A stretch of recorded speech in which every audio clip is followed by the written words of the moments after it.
Bonsoir à toutes et à tous. Merci de prendre le rendez-vous pour vous informer. Voici le sommaire.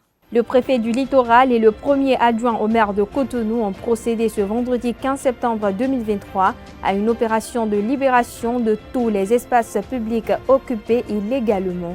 Cette opération de déguerpissement est prévue pour durer 2 semaines. Quels sont les espaces publics concernés dans cette opération? Élément de réponse dans ce journal. La Cour constitutionnelle a désormais un nouveau secrétaire général. Il s'agit de Seraphie Isabelle Aïssi Dionon Diato. Retour sur le parcours emblématique du nouveau secrétaire dans ce 19h.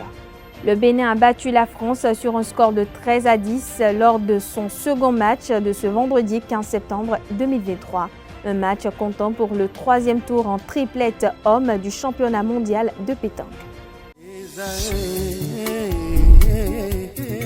L'École supérieure d'administration, d'économie, de journalisme et des métiers de l'audiovisuel ESAE offre de nouveaux challenges pour l'année universitaire 2023-2024. Étudiantes et étudiants, parents d'élèves nouveaux bacheliers, ESAE, c'est la garantie d'une formation de qualité à des conditions très avantageuses. À Gbedjromede, à Papa, à Boumekalavi et Parakou, inscrivez-vous en administration générale, administration du travail et de la sécurité sociale, trésor et finances publiques, impôts, diplomatie et relations internationales, journalisme et métiers de l'audiovisuel, gestion des marchés publics, planification et développement local, sciences économiques, sciences juridiques et toutes les filières des sciences de gestion. ESAE vous offre des bourses, demi-bourses et de réductions pour les premières inscriptions dans toutes ces filières. Waouh! En licence 1, 2 et 3 et en master, bénéficiez jusqu'à 50% de réduction sur tous nos sites. N'est-ce pas génial? Infoline. ESAE Gbedjromede, 3e rue à droite en quittant le carrefour Le Jador pour la BIBE Jéricho ou au plus 229 90 93 65 21 98 98 14 00 à Kpakpa au plus 229 52 88 33 33 à Boumekalavi au plus 229 52 88 44 44 Parakou au plus 229 52 46 12 12. ESAE, l'excellence à un nom.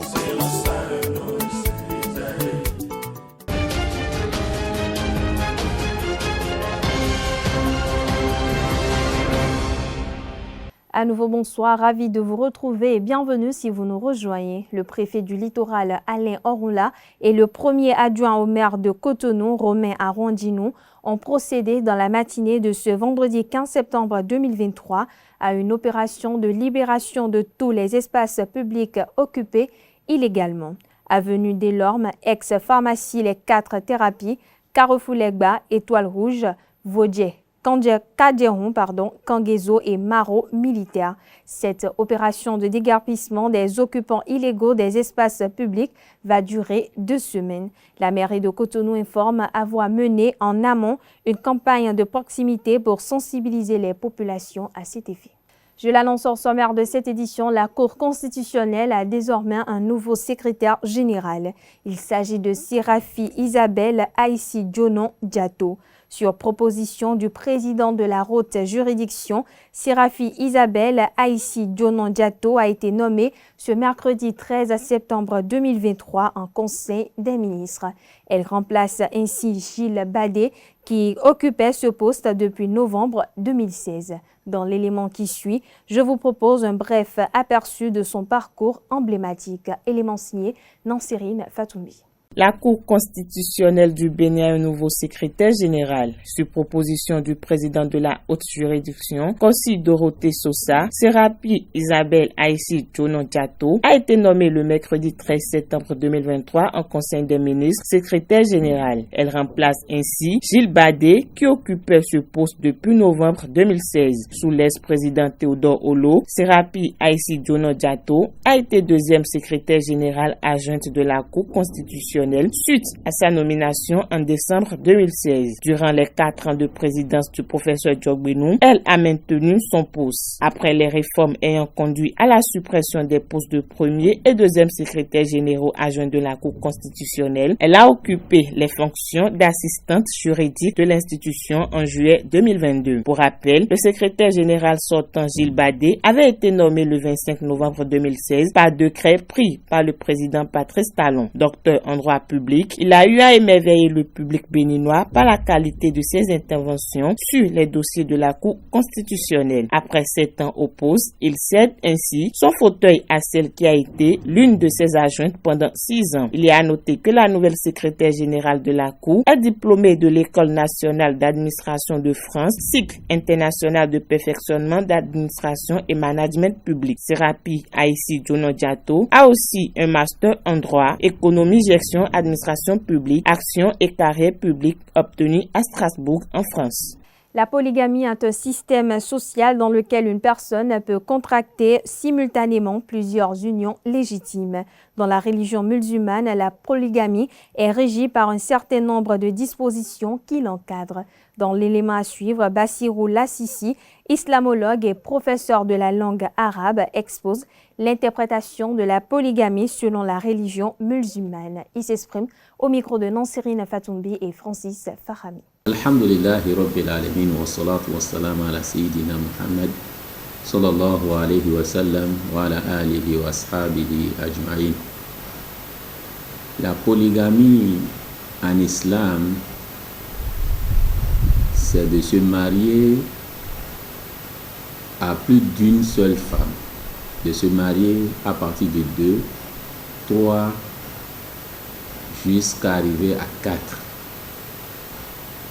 Ou bien, si nous allons le dire, c'est de se marier 2 ou 3 ou 4 femmes. Et l'islam a mis cette loi ou bien cette législation en place pour les fidèles musulmans, compte tenu de leur situation de vie. Nous sommes tous convaincus que se marier fait partie des besoins principaux que l'être humain a besoin dans la vie. Et ceci, c'est pour se satisfaire aussi ses besoins sentimentaux et en dehors de cela, la reproduction. L'islam ne voulant pas laisser cette situation dans la vie et que cela se gère d'une manière désordonnée, il a mis des lois en place. C'est que le fidèle musulman a le choix, ce n'est pas une obligation pour lui, de se marier à 1 ou 2 ou 3 ou 4, surtout 2, 3, 4, s'il en a les moyens. Comme le Coran l'a dit, Fankihu ma taba lakum minan nisa, maintenant wa thulata wa ruba. Mariez-vous ce que vous voulez parmi les femmes, 2, 3 ou 4. Et c'est à la fin qu'il a dit wa in khiftum alla ta'dilu fawahida. Mais lorsque vous avez peur d'être juste, d'appliquer la justice entre ses épouses, alors contentez-vous d'une seule. Toujours dans le même registre, il est à noter que cette union nécessite certaines conditions et prédispositions. Bassirou Lassissi les évoque ici au micro de nos reporters. Suivons ensemble. Parmi les conditions, nous l'avons déjà évoqué, c'est les moyens. S'il a les moyens, il peut en prendre 2, 3, jusqu'à arriver à 4. La condition de ne pas la prendre, c'est lorsqu'il a peur d'appliquer la justice entre les deux femmes. Et cette justice va jusqu'au-delà, parce que nous avons tendance de comprendre la justice à un thème d'égalité. Or, ce qui n'est pas la réalité dans le Coran. L'égalité est différente de la justice. Disons par exemple que j'ai 2 femmes, 2 épouses, et que pour le petit déjeuner, l'autre m'a dit qu'elle a besoin de prendre de la bouillie, et que l'autre a dit non, qu'elle a besoin de prendre du thé. Je vois, le coût de la bouillie peut-être ne sera pas le même que le coût du thé. Et lorsque je donne le même montant à les deux, peut-être ce que l'autre va prendre seulement pour acheter de la bouillie en plus des gâteaux pour boire et pour être rassasié, l'autre peut-être va trouver seulement uniquement de l'eau chaude et il va même plus retrouver les autres condiments à mettre dans le thé jusqu'à arriver à aller au pain. C'est pourquoi ici maintenant, la justice est demandée que tout le monde soit satisfait. C'est que tout le monde mange jusqu'à sa faim. Donc l'autre a pris de la bouillie, elle est rassasiée. Peu importe qu'est-ce qu'elle va dépenser, l'autre va utiliser aussi son argent, ses moyens pour être rassasié lorsqu'il va prendre le thé. Ou bien je donne un autre exemple pour éclaircir la situation. J'ai des boules d'acassa à donner. L'autre, c'est 3 boules d'acassa, elle va manger pour être rassasié. Et l'autre va aller jusqu'au-delà de 5. Mais si je lui ai dit non, je vais vous donner 2, ou bien 3, je vais faire rassasier une autre et l'autre va rester toujours affamé. Donc, c'est ces conditions que nous pouvons souligner. Quelle est la situation qui peut pousser l'homme à penser à 2 femmes? Bien sûr, parce que l'islam ne nous a pas forcé de prendre 2. Mais il a dit, mais si nous voyons que nous sommes dans le besoin, il peut y arriver que l'islam a vu que l'homme ne peut pas être satisfait avec une seule femme. Peut-être je peux le dire de cette manière. Parce que l'islam ne veut pas que lorsque tu as une femme à la maison et que tu triches au dehors, et c'est ce que nous avons l'habitude de dire, nous accusons seulement les femmes d'infidèles, c'est-à-dire la femme n'est pas fidèle, et que nous pouvons rester infidèles. C'est que lorsque j'ai ma femme à la maison, je l'oblige à rester sous mes ordres, elle ne doit pas chercher un autre copain, mais tant que l'homme, lui, il a sa femme à la maison, lui peut en prendre au dehors, ce qui n'est pas normal en islam. Donc tout le monde, si ce mari sait que en dehors de sa femme à la maison, il n'a plus besoin d'un autre bureau, comme nous avons l'habitude de le dire, au dehors, qui va le faire satisfaire ses besoins, surtout ses besoins sentimentaux, alors c'est catégoriquement permis pour lui de rester sur une seule femme, s'il en veut. Mais s'il voit que non, il ne peut pas être satisfait avec une seule femme, et donc alors il a le plein droit, le choix de choisir une, 2, 3, jusqu'à arriver à 4. On parle sport à présent. Le championnat mondial de pétanque se poursuit. Le Bénin a battu la France sur un score de 13-10 lors de son second match de ce vendredi 15 septembre 2023. Un match comptant pour le 3e tour en triplette homme. Avec cette victoire, les Guépards sont déjà sûrs de disputer les 8e de finale. Face aux professionnels des médias du Bénin, le comité d'organisation des trophées footeuses a levé un coin de voile sur la soirée de distinction qui aura lieu le 30 septembre prochain. C'était ce jeudi 14 septembre 2023 au cours d'une conférence de presse à Abomey-Calavi. Des propos recueillis par Columbus. Le trophée footeux 229, c'est déjà pour faire la promotion des footballeuses béninoises. Et vu qu'il y a beaucoup de footballeurs d'autres nationalités qui viennent aussi agrémenter le championnat, il faut quand même reconnaître leur présence. Au total, nous aurons 12 catégories. Mais il y a des catégories qui n'ont pas besoin de groupe, comme les meilleurs buteurs.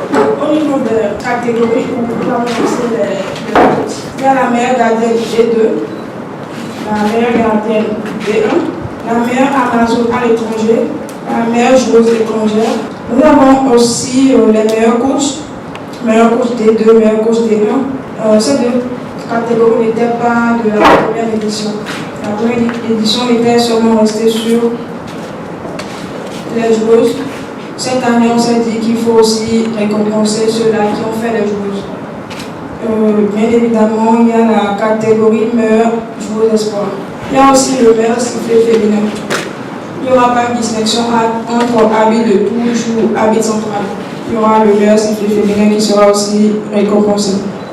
Et nous avons rencontré l'association des anciens footballeurs du Bénin. Et nous avons discuté avec l'association et au cours de la soirée, nous allons faire un clin d'œil aux pionniers du foot féminin. Les anciens, ceux-là qui ont créé par exemple, celui-là qui a créé le premier club féminin au Bénin, ceux-là qui ont coaché les coachs qu'on voit aujourd'hui, les premiers présidents tels que le président de Blackstone, le président de Tigresse et Arc-en-Ciel, c'est des gens qui ont quand même formé les coachs actuels, coach Adam, coach Immaculé et tout le monde. Vous allez, au cours de la soirée, avoir l'occasion de découvrir ces présidents. Il y en a d'autres que moi je ne connaissais pas et que j'ai découvert récemment. Nous avons prévu dans ce contexte-là un magazine pour faire l'historique du football féminin et de ces personnes-là qui ont marqué un temps cette discipline-là. Depuis 3 saisons, c'est vrai que ça a pris et c'est sur une bonne lancée. Donc avant de pouvoir continuer, il faut quand même faire un clin d'œil aux aînés et tisser, faire ce brassage entre l'ancienne génération et la nouvelle génération. Pour être assez bref, le critère de sélection, c'est la constance. Au cours de la saison, pour ceux qui sont sur le forum de trophée footeuses, de footeuses 229, chaque week-end, on faisait des directs. Chaque week-end, il y avait des reportages sur tous les terrains. Donc, au niveau du comité d'organisation, les joueuses qui sont revenues plusieurs fois et qui ont été nommées meilleures joueuses du mois ont eu la priorité. À part ça, il y a quelques-unes qui n'ont pas été joueuses du mois, mais qui sont revenues parce que chaque week-end, elles revenaient. Chaque reporter parlait d'elles, donc elles sont revenues. La phase qui a retenu beaucoup plus les attentions, c'est le prix phare, qui est le prix de la meilleure joueuse de la saison. Il y a 4 qui ont été éliminés. Merveille Zissou de Nadia, Saounat Kibangu de Elite AC, Maman qui est du côté de Espoir et Maël Kassi de Dynamique FC. Voilà, chers internautes, c'est ici que s'achève cette édition. Merci de l'avoir suivi, merci de votre fidélité. Excellente soirée à toutes et à tous.